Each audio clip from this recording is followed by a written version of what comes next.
Hello and welcome. My name is Renne, and together we'll be exploring the topic of resources.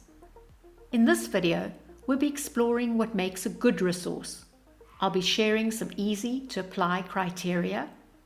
By the end of the video, you'll have some tools to better evaluate a resource.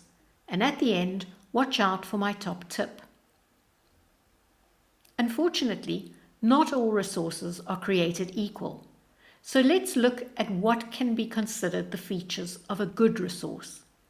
It isn't about volume or clutter. In fact, less may often be more. A good resource will slot seamlessly into your plan and lesson. It'll feel organic because it's adding to your lesson. Its purpose is clear. Think about it as something that enhances rather than outshines, and isn't simply a filler or a time waster. Choosing wisely is so important. Aim to be resource light, but targeted. Focus on what your learners need. A good resource will make your teaching come alive and allow for meaningful practice. Here are the 8 questions I like to use to help me evaluate a resource. Is it accurate? It goes without saying that resources need to be proofread and checked for facts, grammar, and spelling. It's easy to spend time on the look and forget the purpose. Always make sure that the language level and content are appropriate. Resources can date, so check the information for any changes that might need updating. Is it aligned? Resources need to work with what we're teaching and enable us to better achieve our lesson aims. They shouldn't be tacked on or feel like a nice-to-have extra. The message we're sending to our learners then is not helpful. Think twice before using something just because it's a fun resource, but unrelated to what's being learned. And remember that sometimes what worked well with one class may not work quite the same with another. Is it adaptable?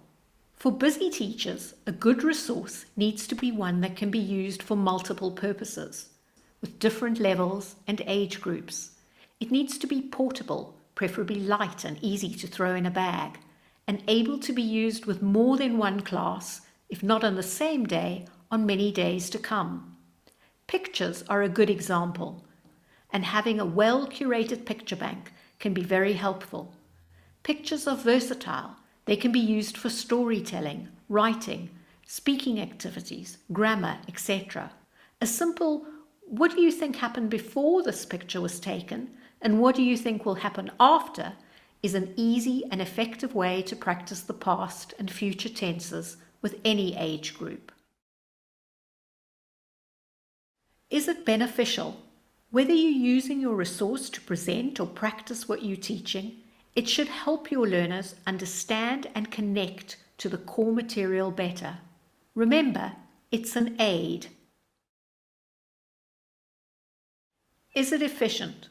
My rule of thumb is that if it takes more time to cut up or prepare than it will to use in class, you might want to rethink whether it was worth using.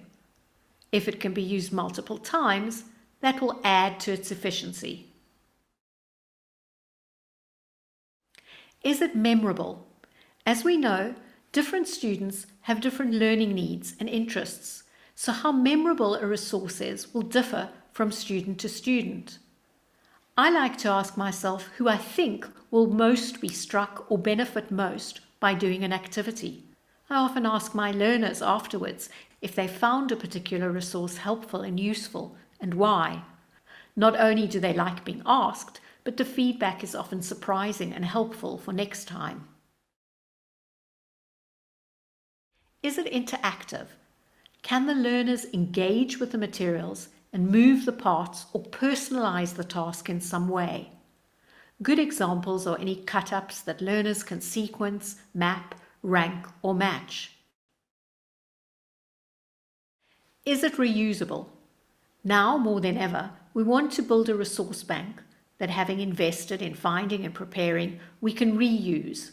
It's good for the planet, buys us time, and models good practice to our learners. Ultimately, a good resource will help foster independence and discovery, offer opportunities for practice, and pose the right amount of challenge, be within reach of the students, but with a nice amount of stretch. It'll allow us to take off the page what we're teaching in the course book. In other words, it'll make it come alive so that learners are better able to transfer their learning into their everyday lives outside the classroom. So to end, here is my top tip. Find a cardboard box and keep all your physical resources in small individual sandwich or recycled plastic bags with labels, preferably 3 sets of each for group work.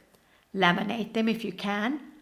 This will allow easy access and ensure they're reusable.